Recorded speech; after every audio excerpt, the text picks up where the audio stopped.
Hello नमस्कार दोस्तों, एक बार फिर से स्वागत है आपका अपने YouTube channel study with civil buddy पर। मैं हूं अमित सिंह भदौरिया।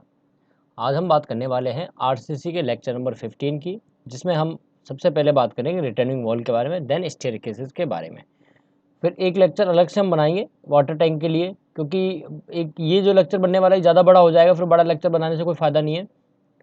छोटे छोटे 2 लेक्चर बनाते हैं जिससे इफेक्टिवली आपको समझ में आए, क्योंकि देखो अगर एक लेक्चर और बना देंगे तो हमारा उसमें कोई ज़्यादा नुकसान नहीं है। वैसे 15 लेक्चर बनाने का मेरा टारगेट था, तो एक लेक्चर और 16 बना लेते हैं, ठीक है। चलिए, तो हमारा जो वीडियो है आज का, जो हमारा लेसन है, लेसन नंबर 15, इसे हम स्टार्ट करते हैं। आज हम पढ़ेंगे रिटर्निंग वॉल के बारे में, देन हम पढ़ने वाले हैं स्टेयरकेसेस के बारे में। रिटर्निंग वॉल से जनरली क्वेश्चन देखने को मिलते हैं स्टेट ए जेई में, और क्या क्या क्वेश्चन पूछे गए हैं पहले वो भी मैं आपको बता दूंगा। तो चलिए, आज का जो कार्यक्रम है उसे शुरू करते हैं।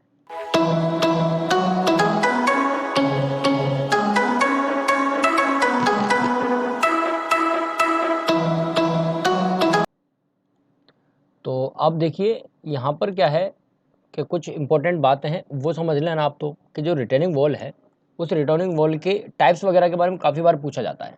तो पहले तो ये समझ लीजिए कि ये हमारा कौन सा लेक्चर है, ये हमारा लेक्चर नंबर 15 है, और पहले हम पढ़ रहे हैं रिटर्निंग वॉल के बारे में।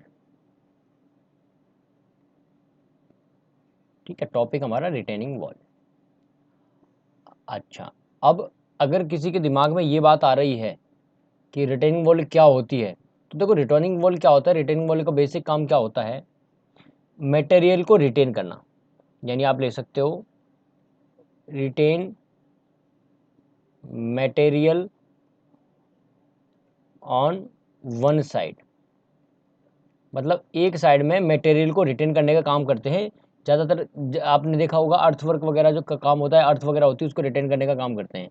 जैसे कि मान लीजिए आपने यहाँ पर कोई वॉल बनाई, ठीक है, ये वॉल बना दी आपने, ठीक है, और यहाँ पर क्या किया आपने, यहाँ पर आपका मटेरियल है, ठीक है ना, यहाँ पर मटेरियल है, अर्थ हो सकती है, कुछ भी हो सकता है। इसको आपने क्या किया, यहाँ पे रोक रखा है, यहाँ पे फिल मटेरियल है, इधर फिलिंग है इधर, ठीक है, ये हो गया। तो ये जो वॉल बनाई है आपने, तो यही वॉल क्या होगी आपकी, ये रिटेनिंग वॉल होगी। क्योंकि ये रिटेन करने का काम कर रही है अर्थ को। और आगे की चीज़ें वो धीरे धीरे हम समझ लेंगे। अब कई बार एग्जाम में पूछा जाता है कि जो आरसीसी की, क्योंकि हम देखो आरसीसी पढ़ रहे हैं सब्जेक्ट, तो हम आरसीसी के रिगार्डिंग जितनी भी बात होंगी आरसीसी के रिगार्डिंग हम करेंगे ना, विद रेफरेंस ऑफ आरसीसी। तो आपसे अगर पूछा जाए कि minimum thickness of RCC wall कितनी होती है, minimum thickness of RCC wall,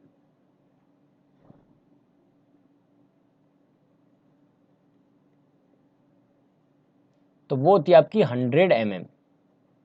और ये इंपॉर्टेंट है क्योंकि ये एग्जाम में 2-3 बार रिपीट हुआ है अलग अलग एग्जाम्स में, है ना, कि कितनी मोटाई होती है। ये मोटाई आपसे पूछी जाती है। डिप्लोमा वाले बच्चे भी देख रहे हैं तो ध्यान रखना, मोटाई के बारे में बात करूँ कि कितनी मोटी होती है आपकी आरसीसी की दीवार, आरसीसी की वॉल। 100 mm की इसकी मोटाई मिनिमम इतनी होनी चाहिए। अब यहाँ पर क्या होता है, यहाँ पर कुछ क्वेश्चन जनरेट होते हैं कि जो रिटर्निंग वॉल है, रिटर्निंग वॉल के टाइप कितने होते हैं।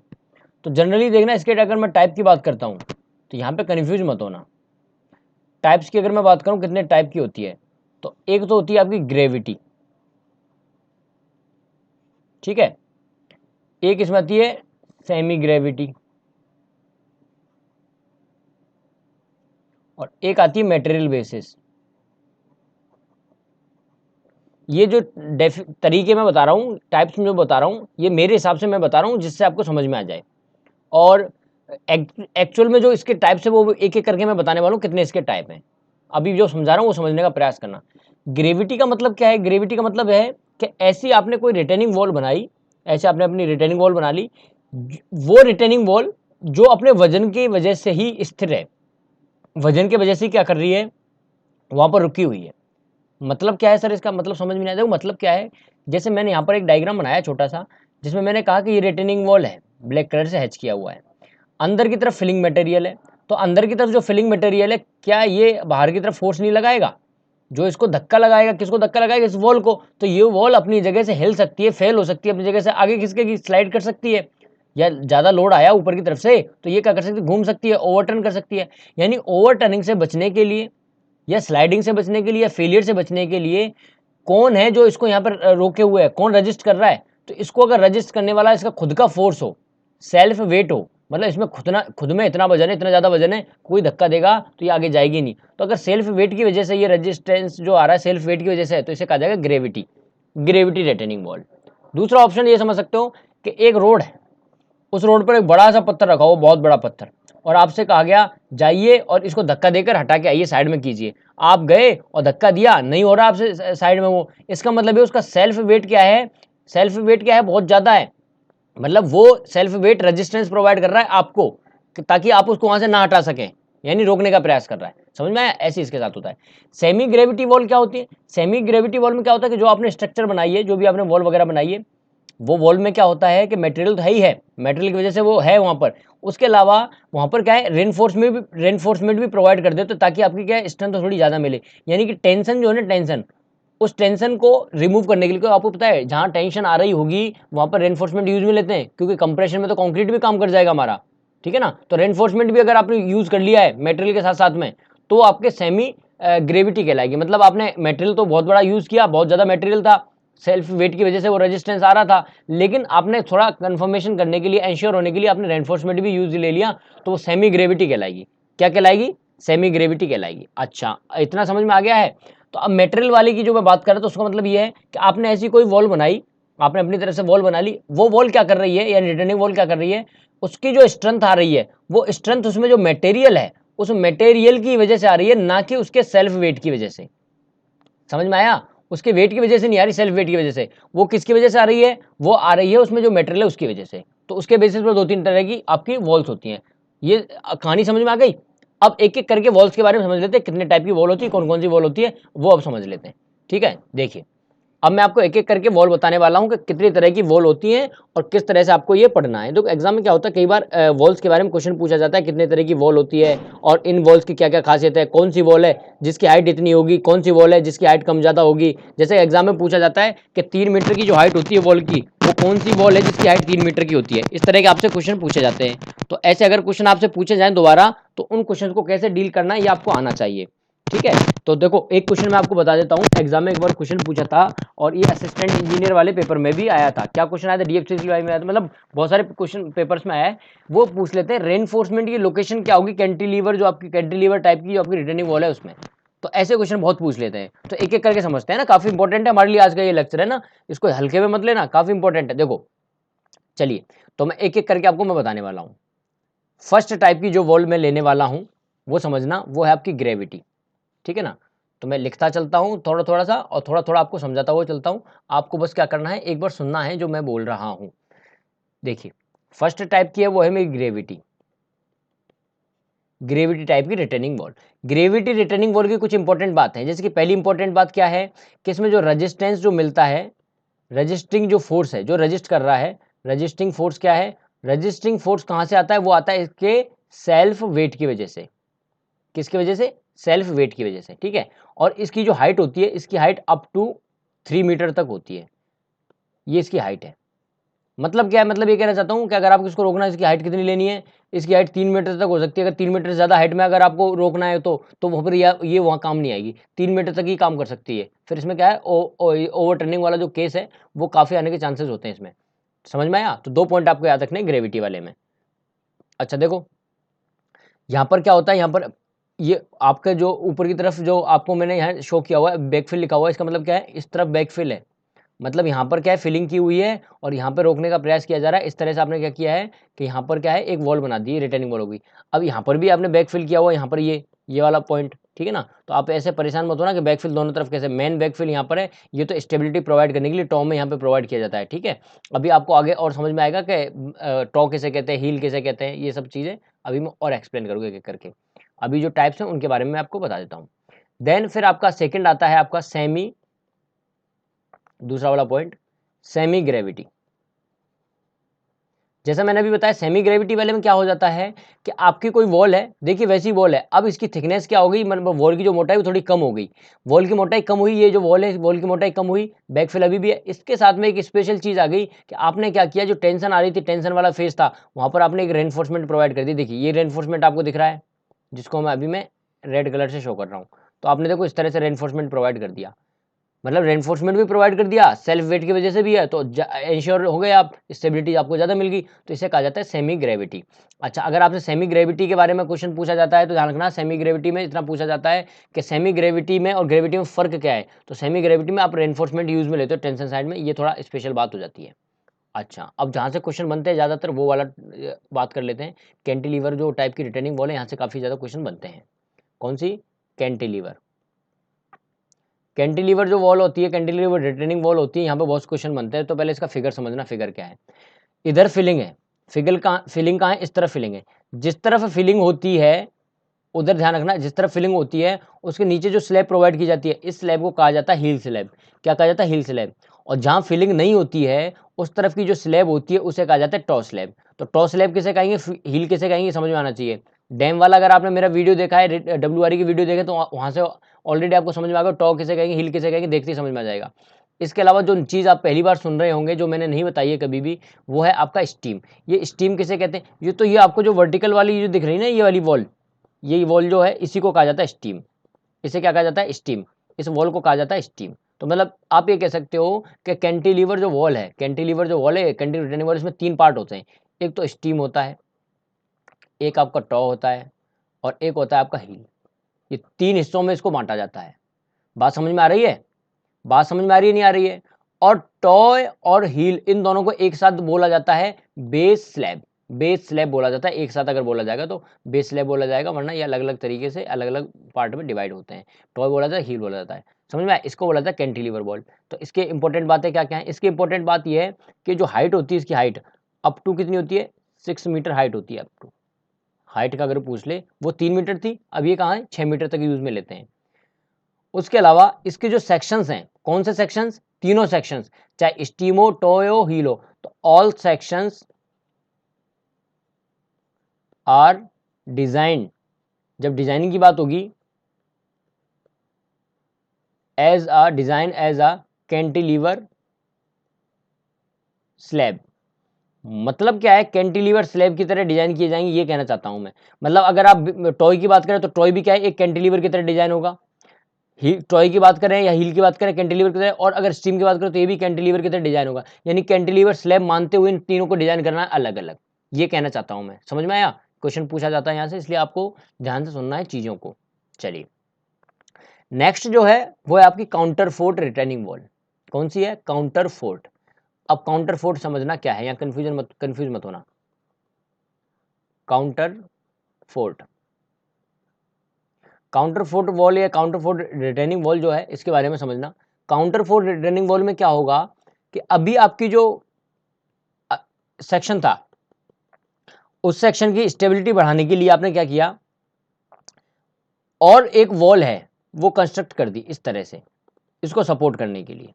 ये जो वॉल आपने सपोर्ट करने के लिए बनाई है, इसे कहा जाता है काउंटर फोर्ट। क्या कहा जाता है? इसे काउंटर फोर्ट कहा जाता है। इस तरफ आपने क्या कर रखा है? बाकी आपकी फिलिंग है, इधर आपकी फिलिंग है। ठीक है, तो यहाँ पर आप क्या लिख सकते हो? आप यहाँ पे ये लिख सकते हो कि अगर आपने यहाँ पर क्या किया है, स्टीम और आपकी हील, इन दोनों को कनेक्ट करके एक स्लैब से कनेक्ट कर दिया है बीच में एक वॉल से, तो यहाँ पर क्या कंटिन्यूटी मिल गई है।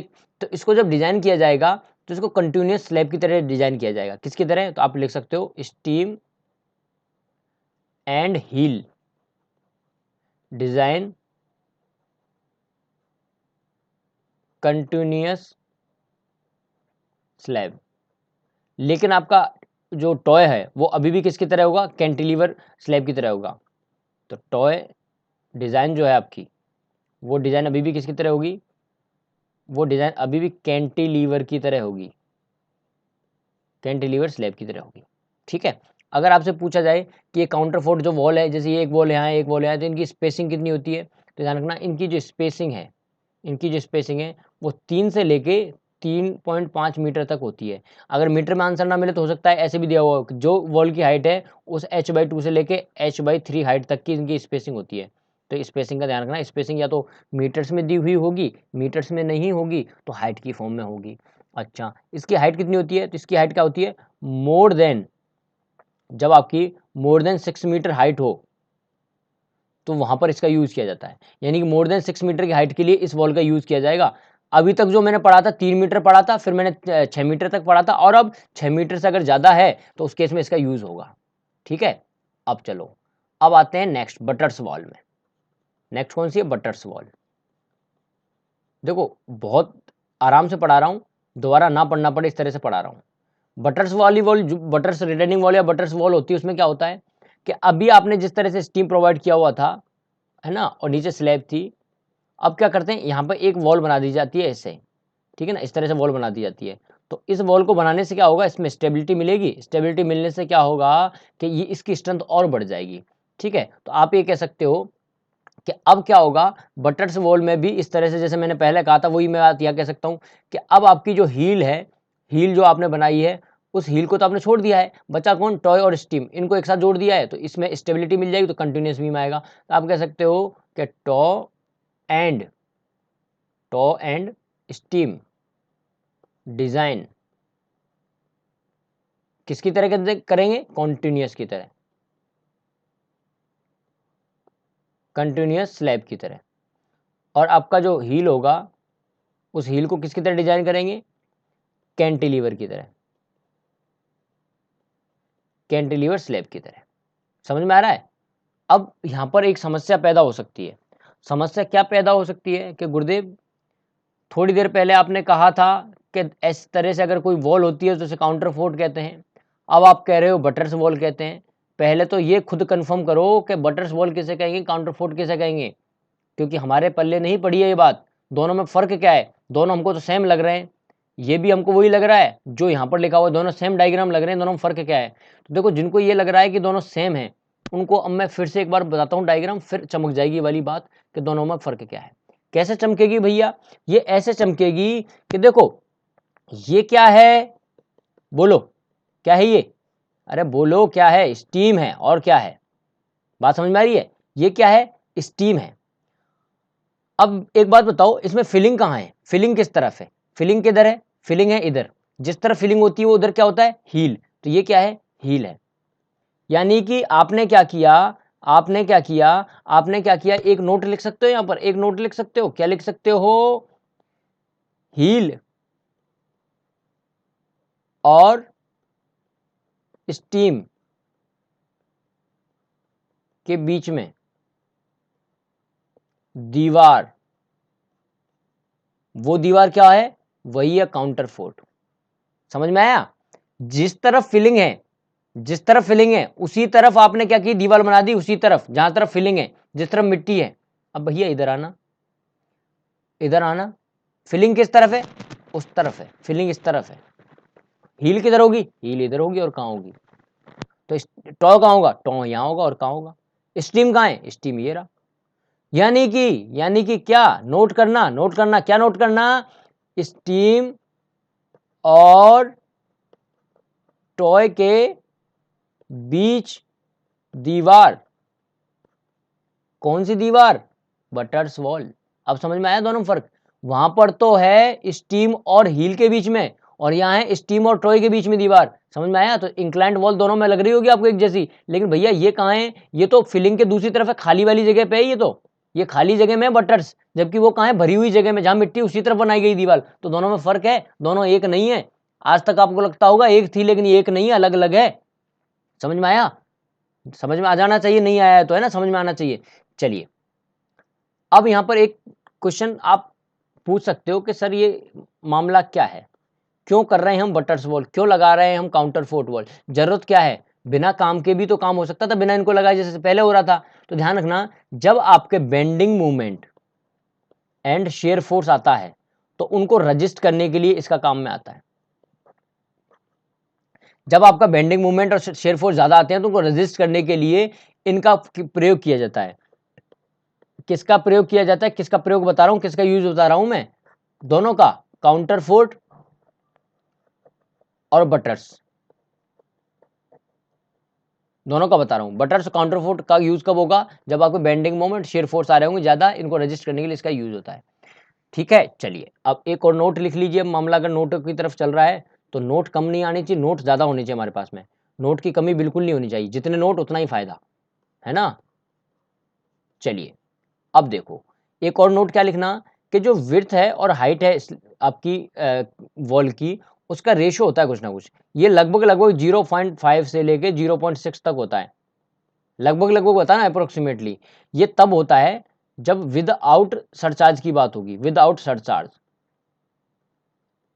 अब कई लोगों के मन में आ रहा होगा कि सरचार्ज कहाँ से आ गया अभी। सरचार्ज का मतलब कुछ नहीं है, जैसे आपने वॉल बनाई, ठीक है, ऐसा भी तो हो सकता है वॉल के ऊपर लोडिंग आ रही हो, वॉल के ऊपर लोड आ रहा हो, तो अगर लोड आ रहा है तो उसे कहा जाएगा सरचार्ज, अगर नहीं आ रहा है तो उसे विदाउट सरचार्ज कहा जाएगा। या फिर ऐसा भी हो सकता है B/H की वैल्यू कितनी हो जाए, 0.7 हो जाए, लेकिन ये कब होगी, जब सरचार्ज होगा। समझ में आया? सरचार्ज का मतलब ऊपर जो लोडिंग आ रही है वो, और लोडिंग नहीं है तो 0.5 से 0.7 0.6 तक होगा, और अगर है लोडिंग तो 0.7 होती है वैल्यू। समझ में आया? चलिए नेक्स्ट आपको बताते हैं फैक्टर ऑफ सेफ्टी के बारे में। FOS जो होता है, फैक्टर ऑफ सेफ्टी जो होती है आपकी रिटेनिंग वॉल्स में ज़्यादातर लगभग कितनी होती है, जनरली फैक्टर ऑफ सेफ्टी होती है 1.4। कितनी होती है, 1.4 होती है फैक्टर ऑफ सेफ्टी। लेकिन अगर ओनली डेड लोड की बात हो, ओनली डेड लोड आ रहा हो, तो उस केस में क्या होता है, डेड लोड की जो वैल्यू जैसे W है ना, एक्चुअल में उस W को 0.9 W लिया जाता है, यानी कि 0.9 का फैक्टर आ जाता है, W डैश आ जाता है उसकी जगह पर, है ना। तो इस आने से क्या होता है कि आपका फैक्टर ऑफ सेफ्टी कितना हो जाता है, फिर वो फैक्टर ऑफ सेफ्टी बन जाता है 1.55। यानी कि अगर आपके 1.55 फैक्टर ऑफ सेफ्टी है तो वो कब होगा, जब डेड लोड आ रहा हो, जब डेड और लाइव दोनों है तो 1.4 होगा। लेकिन जनरल वे में हम बात करें, जब भी हम डिजाइनिंग की बात करें, तो जनरली फैक्टर ऑफ सेफ्टी हम कितनी लेके चलते हैं, फैक्टर ऑफ सेफ्टी लेके चलते हैं हम 2। 1.5 को थोड़ा सा और बढ़ा लेते हैं, 2 लेके चलते हैं, लेकिन ये रियल में जो होती हैं वो ये दोनों मैंने आपको बता दी हैं, ठीक है ना। अगर आपसे कोई पूछ ले कि फैक्टर ऑफ सेफ्टी होती क्या है, तो एक्चुअल में क्या होता है, फैक्टर ऑफ सेफ्टी रेशियो होती है किसका, रीस्टोरिंग मोमेंट, बेंडिंग मोमेंट लिख लो, रीस्टोरिंग बेंडिंग मोमेंट अपॉन आपका ओवरटर्निंग बेंडिंग मोमेंट, है ना। ये दोनों का क्या होता है, रेशियो होता है। बेंडिंग मोमेंट के रेस्पेक्ट में बता दिया, आप चाहो तो शेयर फोर्स और शेयर फोर्स के रेस्पेक्ट में बता सकते हो। अच्छा, जो एक चीज़ और, एक बार क्वेश्चन पूछा गया था, छोटा सा पता भी होगा शायद, स्लाइडिंग होती है, स्लाइडिंग को प्रोटेक्ट करने के लिए, यानी बचने के लिए क्या यूज में लेते हैं, शेयर की यूज में लेते हैं स्लाइडिंग से बचने के लिए। स्लाइडिंग का मतलब क्या है कि जैसे आपने डैम बनाया, ठीक है, ये डैम है, इधर से लोड आया और लोड आने की वजह से क्या हुआ कि डैम आपको खिसक के आगे चला गया, डैम खिसक गया, स्लाइड कर गया, तो इस स्लाइडिंग को बचाने के लिए क्या किया जाता है, नीचे शेयर की प्रोवाइड की जाती है। क्या की जाती है, शेयर की प्रोवाइड की जाती है। समझ में आ रहा है नहीं आ रहा? चलो नेक्स्ट है फिर आपका, देखो एक होता है लोड कॉम्बिनेशन, आपने पढ़ा भी होगा लोड कॉम्बिनेशन, मैंने बताया भी था RCC के कोड की समरी में। लेकिन कई बार क्या होता है, लोड कॉम्बिनेशन क्या है, आरसीसी का 456 जो अपना कोड है नया वाला, उससे ना पूछ के पुराने वाले कोड से पूछते हैं। आपकी थ्योरी बताई थी ना मैंने, 3 तरह की थ्योरी बताई, उसमें एक थी अल्टीमेट लोड मेथड, जो कि पुराना था, उसमें IS 456 यूज में लेते थे, IS 456 1964। इसके हिसाब का भी क्वेश्चन 1-2 बार आया हुआ है। जब यहाँ से क्वेश्चन बनता है, क्योंकि ये क्या होते हैं कि WSM वगैरह और पुरानी थ्योरी पर बेस्ड बनती थी स्ट्रक्चर्स, तो यहाँ पर लोड कॉम्बिनेशन एक तो बनता है 1.5 dead load plus 2.2 1.5 dead load plus 2.2 live load. एक तो ये केस बनता है आपका, ठीक है ना। दूसरा case number 2, 1.5 dead load plus 2.2 live load plus 0.5 wind load. एक तो ये सेकंड स्टेटमेंट, ये तो फर्स्ट था, ये सेकंड है। और 1.5 dead load plus 0.5 live load plus 2.2 wind load, ठीक है। एक ये बन गया। दूसरे मतलब सेकंड स्टेटमेंट में 2 हैं, और इन दोनों में से और लगा दिया मैंने, तो दोनों में से कोई एक लेना। कौन सा वाला लेना है, जो मोर होगा, मोर वाला, यानी कि मैक्सिमम वाला आपको लेना है, ग्रेटर, विच इज ग्रेटर। तो इन दोनों में से या तो ये वाला बड़ा होगा, ये वाला 2 बड़ा हो, वो आपको लेने हैं, ठीक है। तो ये लोड कॉम्बिनेशन बता दिया। ये मैंने इसलिए बता दिया है क्योंकि SSC में एक बार क्वेश्चन आया हुआ है और लड़के ढूंढ ढूंढ के मर जाते हैं कि ये आया कहाँ से है, तो इसलिए मैंने बता दिया कि परेशान मत होना। चलो बातें समझ में आ गई हैं, लोड कॉम्बिनेशन मैंने बता दिया है। अब देखो एक टॉपिक आता है रेनफोर्समेंट के रिगार्डिंग, कि जो रेनफोर्समेंट है वो लोकेशन क्या होती है रेनफोर्समेंट की,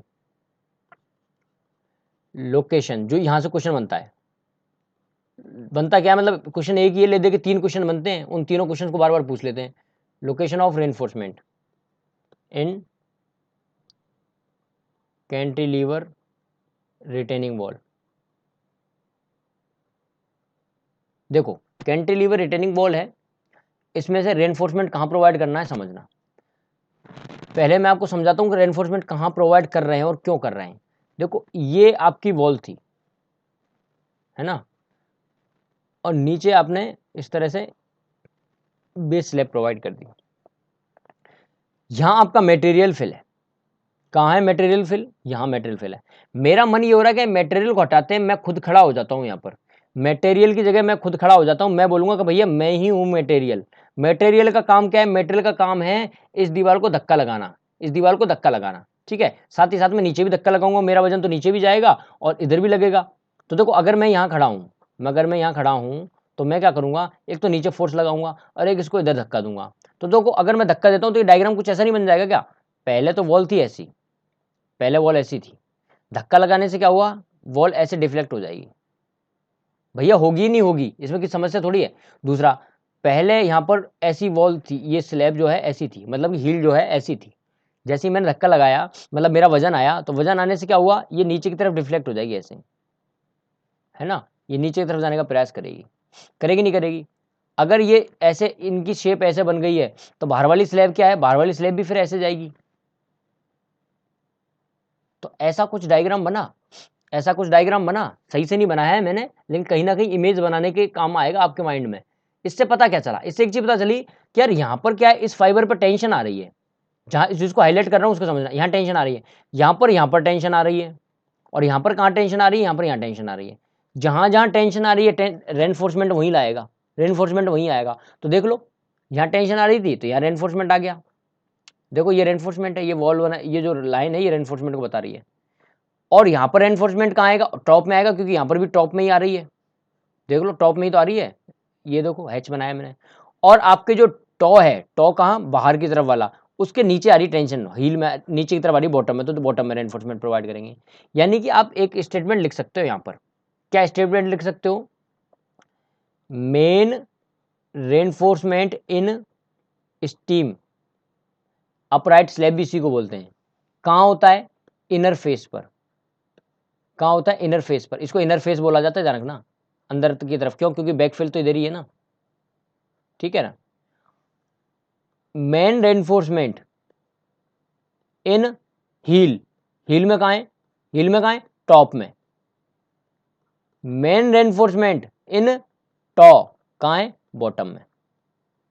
भैया ये क्वेश्चन काफी बार पूछा गया, काफी बार पूछा गया। जो स्टूडेंट्स ओल्ड हैं, जिन्होंने क्वेश्चंस किए हैं पहले, उनको पता होगा, यहाँ से बहुत बार क्वेश्चन पूछा गया, काफी बार क्वेश्चन पूछा गया है, ठीक है। तो ये इंपॉर्टेंट था। इसके अलावा एक चीज और आप अगर लिखना चाहो तो लिख सकते हो कि आरसीसी वॉल जो होती है ना, आरसीसी वॉल, आरसीसी वॉल में मिनिमम रेनफोर्समेंट का क्या क्राइटेरिया है। आरसीसी वॉल में कोड में मैंने ऑलरेडी बता दिया, फिर से रिवीजन कर लेते हैं। तो इसमें दो केस बनते हैं। पहला case vertical RCC wall, vertical अगर आरसीसी की वॉल है तो उसमें देखो इसमें भी केसेस हैं। मिनिमम रेनफोर्समेंट हो जाएगा, बता क्या रहा हूं मैं, पता है क्या पढ़ा क्या रहा हूं मैं, मिनिमम रेनफोर्समेंट बता रहा हूं। मिनिमम रेनफोर्समेंट कितना होता है आरसीसी वॉल में, तो ये हो जाता है 0.12%। ये minimum reinforcement of the gross cross section area, ठीक है ना। इतना प्रोवाइड करते हैं। कब प्रोवाइड करते हैं, जब आपकी HYSD बार हो, या फिर आपको क्या दे रखा हो, स्टील वायर दे रखा हो। लेकिन डाया ध्यान रखना, जो डाया है ना बार का, डाया वगैरह के बारे में बात हो तो डाया जो है वो ज़्यादा नहीं होना चाहिए 16 mm से, इसके बारे में ध्यान रखना। दूसरा केस क्या बनता है, मिनिमम रेनफोर्समेंट 0.15% हो जाएगा ग्रॉस सेक्शन का। कब होगा, जब आपकी माइल्ड स्टील हो या अदर देन HYSD हो, ये लिखा मिलता है। लेकिन आप माइल्ड स्टील मान लीजिए, माइल्ड स्टील याद रहेगा आपको। स्पेसिंग की बात अगर मैं करूँ, स्पेसिंग कितनी होती है, तो स्पेसिंग होती है आपकी 3T, T मतलब थिकनेस कितनी है वॉल की, और 450 mm। इन दोनों में से क्या होगा, जो मिनिमम होगा। क्यों मिनिमम, क्यों, क्योंकि मैं मैक्सिमम स्पेसिंग की बात कर रहा हूँ ना, इसलिए मैक्सिमम स्पेसिंग की बात कर रहा हूँ। और अगर क्वेश्चन चेंज हो जाए, हॉरिजॉन्टल स्पेसिंग आ जाए, हॉरिजॉन्टल रेनफोर्समेंट आ जाए, horizontal reinforcement, horizontal reinforcement case में वापस से वही केस, अगर HYSD बार हो तो 0.2% रेनफोर्समेंट प्रोवाइड करते हैं। 0.2% किसमें, किसमें बात कर रहा हूँ मैं, HYSD के लिए, HYSD के लिए बात कर रहा हूँ 0.2%। तो यहाँ लिख लो HYSD या फिर आपके वायर वगैरह हों, स्टील वायर हों, लेकिन HYHD का डाया वही नॉट ग्रेटर देन 16 mm। दूसरा, अगर HYHD ना माइल्ड हो तो 0.25% माइल्ड के केस में। रिवीजन चल रहा है ऑलरेडी, मैंने बताया हुआ है, इसलिए फास्ट चल रहा हूँ मैं। स्पेसिंग वही 3T और 450। क्या मिनिमम मैक्सिमम? इनका मिनिमम लेंगे। क्यों लेंगे मिनिमम? क्योंकि हम मैक्सिमम स्पेसिंग की बात कर रहे हैं। ठीक है, तो ये मैंने ऑलरेडी बताया हुआ था, आपका रिवीजन हो गया है। और जिन्होंने पहले वाला वीडियो नहीं देखा था तो उन्हें वो वीडियो देखना चाहिए, नहीं देखा है तो अब देख लेना, है ना, जरूर देखना। समझ में आया? तो ये सारी इंपॉर्टेंट बातें हैं जो मैंने आपको बता दी हैं। कोड नहीं देखा तो उस कोड को जरूर देख लेना आप लोग, है ना। मैं ये मानता हूँ कि जो चीज़ें मैं बोलता हूँ उन चीज़ों का आप पालन करते हो, ऐसा मैं मान लेता हूँ, है ना। और मानते भी हों, ऐसा मैं मानता हूँ कि आप मानते भी होगी शायद मेरी बात, जो मैं बोलता हूँ उसे फॉलो करते होंगे। चलिए, अब देखो स्टेयर केस से क्वेश्चन बन जाता है एक दो, वो मैं बता देता हूँ। स्टेयर जो है, स्टेयर का वैसे तो क्वेश्चन जो आते हैं स्टेयर से, आरसीसी में 2 ही क्वेश्चन बन सकते हैं, बाकी स्टेयर क्या है, कंस्ट्रक्शन टेक्नोलॉजी का पार्ट है। अब स्टेयर से इंपॉर्टेंट बातें क्या क्या हो सकती हैं, वैसे कंस्ट्रक्शन टेक्नोलॉजी में आपने पढ़ा होगा कि राइज और ट्रेड होते हैं, इनको अगर मल्टीप्लाई करते हैं 400 450 वैल्यू आती है ना। ट्रेड की जो जनरल वैल्यू होती है, आप लिखना चाहो तो ट्रेड की जो जनरल वैल्यू होती है वो आपकी 250 mm होती है ना। और राइज की जो वैल्यू होती है वो होती है 160 mm से 170 mm के आसपास। कहाँ पर, ये किसके लिए बता रहा हूँ मैं, ये रेजिडेंशियल में बता रहा हूँ, रेजिडेंशियल बिल्डिंग है कोई, रेजिडेंशियल बिल्डिंग में बता रहा हूँ। अगर आपकी कोई जैसे पब्लिक बिल्डिंग हो तो पब्लिक बिल्डिंग, तो पब्लिक बिल्डिंग अगर होगी तो वहाँ पर ये वैल्यू देखो चेंज हो जाती है, ट्रेड की वैल्यू बढ़ जाती है, 300 हो जाती है ना, और राइस की वैल्यू कम हो जाएगी। आपने देखा भी होगा, आपने देखा भी होगा कि बड़ी बड़ी बिल्डिंग्स में जैसे आप जाते हैं पब्लिक बिल्डिंग वगैरह में, तो वहाँ पे जो स्टेयर की जो हाइट होती है ना, ट्रेड की जो राइजर जो होता है आपका, वो थोड़ा छोटा होता है ना, छोटा होता है वहाँ पे। और मिनिमम हेडरूम कितना होता है, क्वेश्चन आया है, ये क्वेश्चन आया हुआ है, मिनिमम जो हेडरूम है, मिनिमम हेडरूम कितना होता है, ये क्वेश्चन आया हुआ है। तो मिनिमम हेडरूम आपको कितना होता है, 2.10 मीटर होता है। वेरी वेरी इंपॉर्टेंट है, ये क्वेश्चन काफी बार आया हुआ है एग्जाम में, है ना, एसएससी में भी आया हुआ है ये सारी चीजें। लेकिन हमको बात करनी है आरसीसी के हिसाब से। तो देखो आरसीसी के अगर हिसाब से मैं बात करता हूँ तो आरसीसी के हिसाब से 2 ही चीजें डिजाइन की जाती है स्लैब में। एक 2 तरह की स्लैब होती है इसमें, एक तो होती है वेस्ट स्लैब और एक क्या होती है, लैंडिंग। 2 ही चीज होती है। जैसे आपने स्टेयर प्रोवाइड की, कैसे प्रोवाइड करते हैं स्टेयर, ऐसे तो प्रोवाइड करते हैं, इस तरह से करते हैं ना ऐसे। तो स्टेयर के नीचे जो स्लैब बनाई जाती है ना, ये वाली स्लैब जिसके ऊपर स्टेयर बनी होती है, इसी को बोला जाता है वेस्ट स्लैब। वेस्ट स्लैब किसको बोलते हैं, इसी को बोलते हैं। और फिर आगे जाके क्या करते हैं, हम लैंडिंग प्रोवाइड कर देते हैं, है ना। तो ये होती है, ये कहलाती है लैंडिंग। तो इनको ही डिजाइन किया जाता है आरसीसी में, ठीक है, इन 2 को डिजाइन किया जाता है। अब हमसे क्या है, आरसीसी में ज्यादा क्वेश्चन नहीं पूछता, इसमें एक क्वेश्चन पूछा जाता है आरसीसी से कि जैसे आपने क्या किया कि ये जो वॉल, ये जो स्ट्रक्चर आप बना रहे हो, इसको क्या है डायरेक्टली किसी न किसी के सपोर्ट में करना होगा, वॉल वगैरह केस में। तो आपके बोला जाता है, आपकी जो फ्लाइट है, फ्लाइट एंड लैंडिंग, इनकी थिकनेस अगर 110 mm से ज्यादा एम्बेडेड है वॉल में, अगर ये जो वॉल है, जो वॉल है उस वॉल में अगर 110 mm से ज्यादा एम्बेडेड है, ये मतलब क्या कहना चाहता हूँ, मतलब ये कि जैसे मान लीजिए ये वॉल है ना, ये आपका वॉल है और स्टेयर की जो है, स्टेयर यहाँ पर क्या है, एम्बेडेड होगी, कुछ ना कुछ एम्बेडेड होगी। तो ये जो एम्बेडेड पार्ट है ना, ये एम्बेडेड पार्ट अगर 110 mm से ज़्यादा है तो उस केस में क्या होता है, उस केस में देखो 2 चीज़ें होती हैं कि जब भी आप कैलकुलेट करते हैं ना, जब भी आप कैलकुलेट करेंगे एरिया वगैरह की, डेड लोड वगैरह की, है ना, लोड वगैरह कैलकुलेट करेंगे, तो डिजाइन लोड में से 150 mm की स्ट्रिप, 150 mm की जो स्ट्रिप होगी उसको रिमूव कर देंगे, डिडक्ट कर देंगे, है ना। एक काम तो ये करेंगे जब ऐसा हो रहा होगा तो, और दूसरा काम क्या करेंगे, जब भी हम विड्थ की कैलकुलेशन करेंगे तो 75 mm एक्स्ट्रा विड्थ मान के चलेंगे, जब इस स्टेयरकेस की जब विड्थ की बात होगी। 2 केस होंगे, मतलब क्या समझ में आया, ये केस क्या है समझ में आया क्या, क्वेश्चन बहुत कम बनते हैं लेकिन फिर भी बता रहा हूँ।